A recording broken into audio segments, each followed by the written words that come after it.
right, so we just brought the Revolver here to CW Restorations, and I'm here with Chris Womack, and we've got a great project here, and got a little bit of a relationship we started here and kind of getting an understanding of what we were doing. We had Chip bring a rendering to us of a concept we had of building this Revolver 49 truck we just pulled in, and an unusual exhaust device that we call the Revolver in the back, and you guys stepped up to the plate here and came up with some pretty cool ideas as well. I'm really excited to see what we can do for this truck, and that's kind of like the next thing I want to kind of tell our viewers out there is where we're going with this project. So I know we've just got the truck here for you. What do we got in store first? Well, the first thing we need to do is we need to deconstruct the truck. We need to take everything off. Whatever we're going to save for the truck, we need to bag and save. And then whatever we're not going to use, you guys get to keep.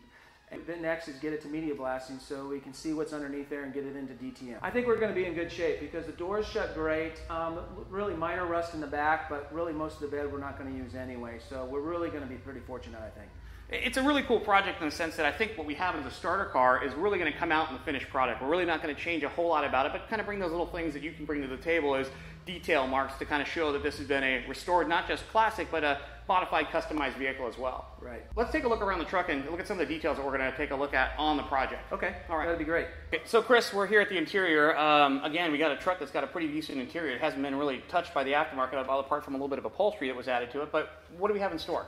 Well, really, we've got a lot of sponsors that are going to come on board for this. We've got it's going to give us a steering column. Old Air Products is going to do air conditioning for it. Retro Sound wants to do radio, and a few more sponsors are going to be coming along. Okay, I know we got our guys from Bill Dunn who are going to help us out with the upholstery and do some of a little bit of the design work around the seats. And I know we're getting rid of the bench and going to go to a bucket seat. Yeah, we're going to go with bucket seats, no headrests on them. We want to do a custom center console because we're going to put some extra added things in there, the buttons for the Revolver. Yeah, so. Very cool. Apart from that, I don't know why, but I love this little feature on it. I know we were talking before about air conditioning, but a fan, a vacuum-powered fan. I mean, that was really the only way you got any cooling back in the day apart from rolling down the windows, but I don't know how functional it is, but I'm going to be very happy to have real air conditioning. Well, I love the thing, and somehow it needs to stay in the car. I agree. So apart from the interior, let's go take a look at some of the stuff we got in the back of the car. Sure. All right, Chris, so the bed's a little bit different than the rendering. Chip originally went with a stake bed, and I think we're going to go back to a little bit more of a traditional look with the vehicle and stick with a regular bed. And I know you had some suggestions on where you wanted to go, and maybe you can tell me about what exactly you were thinking about. We wanted to be able to show the MagnaFlow exhaust that's on the truck. I like the feature. It's kind of cool because it's really, I mean, with all the custom vehicles out there, some people spend quite a bit of money on the exhaust systems, and really you can't make it a feature of the vehicle. Albeit we're going to have the Revolver in the back, but we don't really get to see what happens under the car, and it's going to be kind of cool that you're going to give us a window to kind of see what goes on underneath. Right, and TCI is going to supply a chassis for us, so we want to emphasize their chassis as well. We'll end up hiding a lot of stuff there so that the chassis will be up front. Plus Rock Valley is going to do a gas tank, so we want to show that as well. Okay, so we got the relocation, obviously, because it looks like we're going to put a lot of this stuff into the bed area. And I noticed you got a little bit of a sketch going on with how you wanted the bed to look. We want to, obviously, like you said, feature the guys over at TCI and all the work that they're doing.